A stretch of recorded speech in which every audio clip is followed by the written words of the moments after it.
If you're just flip-flop flying, I don't know who you are. I don't know that your character is what it is or whatever. I don't care. Flip-flop fly.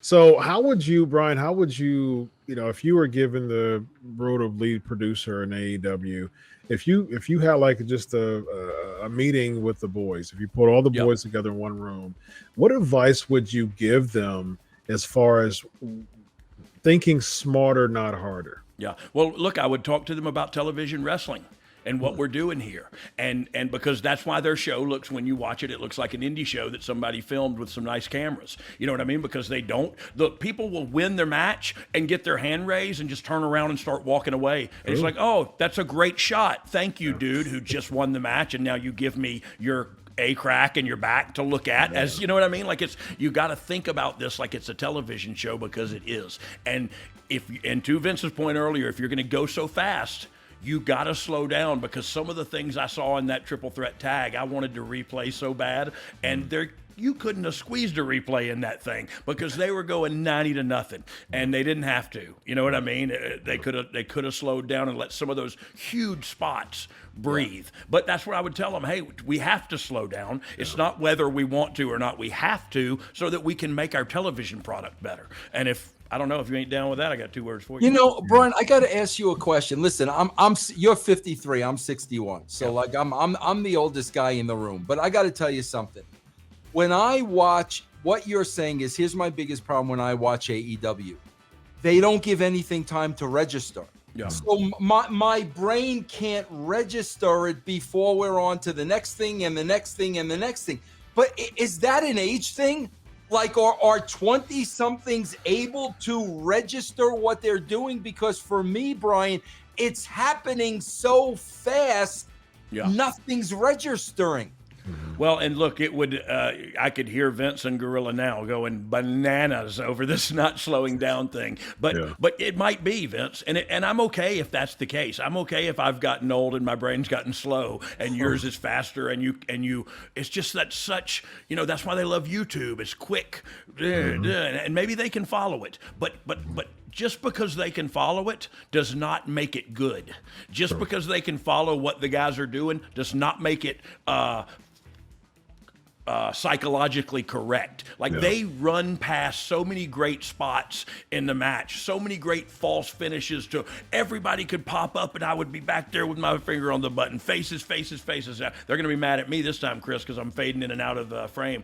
But I would be, because you can tell the story. And I get jazzed up about it because it's what I'm passionate about. Look, I was okay as a wrestler. I was okay as a producer, but I love doing this television stuff, running rehearsals and setting it up with the right camera angles. And man, there was some stuff I saw. I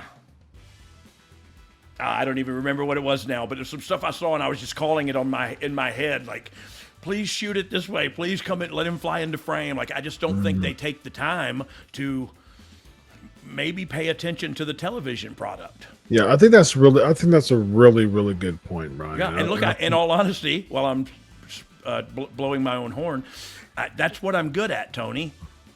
What are we doing here? Say that one more time for the people. Yeah. Tony, I'm really good at this television stuff. I can help you, I promise. There you go. Yeah, I think you bring a really good point up, Brian, because I think it's one of those points of, like, just because it's fast doesn't mean it's good, know. And I can stand outside of my house and I can witness an entire car crash and tell the police, what happened, minute by minute. It's but that doesn't make it good. But I would beg to differ. Unless you knew somebody and were emotionally connected to them. You know what I mean? You knew them who was in the car. Yeah. Then you see the car wreck differently, because now I care about one of you guys who is in that car accident. But if you're just flip-flop flying, I don't know who you are. I don't know that your character is what it is or whatever. I don't care. Flip-flop fly. Yeah. Well, and to bring my point full circle from what you said, and I think you did bring a good point up. I wouldn't want to see the car crash in the first place. You know what I mean? Right, Even right. if I cared about him, if I don't care about him, don't give me a car crash. Give me some type of pimped out ride. You know what I mean? Like Pope Mobile Party. You know what I mean? Yeah. Slow it down. Yes. Have the big limo ride down the street. That's what I'm enjoying, because not only does that give people me to see it, I'm gonna call my friends, call my neighbors, hey, look at this You big gotta old see this, Pimp man. Mobile. Yeah, you got to see this. You know what I mean? And then by the time they get to the end of the block, everybody's out from the houses, and you know what I mean, in this one Yes. big show. You know what I mean? Instead of just so look, there's a time. There's a time to go fast in a wrestling match. Sure, yeah. It is when that in a tag match, when that hot tag happens, Right. or in a singles match when the finish is about to. You know what I mean? The go or the comeback for the babyface. There's a time to run fast and move fast. It just ain't from bell to bell. For sure. Yeah.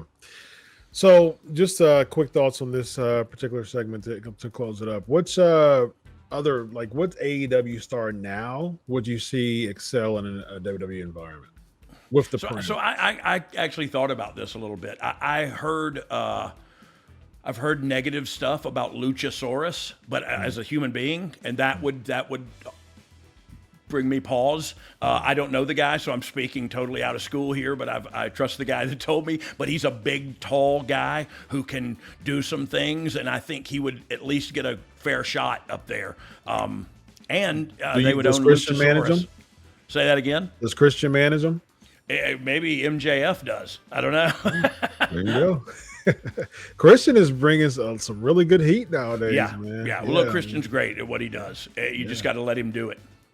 Yeah, Vince, who do you think from? I think AEW? along that same vein, I think the guy that they would go after right now would be Wardlow. I think he's obviously he's got the look. He's a monster, but he also looks like a guy that would listen and be quiet, coachable, and learn. Coachable. Yes. Yeah. So Yes. I think he would be the most valuable asset they could get from that company right now.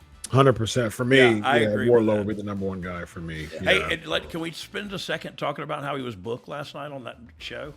Did that do anything for you guys? Like I wasn't a fan. I wasn't a fan either, man. It took him 18 minutes. Yeah. First, they give him the They do jabroni that title all the time, bro. they give him the jabroni title. It doesn't mean nothing. When he was a guy that was really, it seemed like he was the guy. Yes. You know what I mean? It was, and maybe he is in the future. I just don't think you needed to give him that other than the best title for that. You know what I mean? And I think taking him 18 minutes to beat the jokey guy, I get it, the guy's over, but they did the same thing, bro, because I was watching Rampage for a while, and when they brought Keith Lee in, he was on Rampage every week.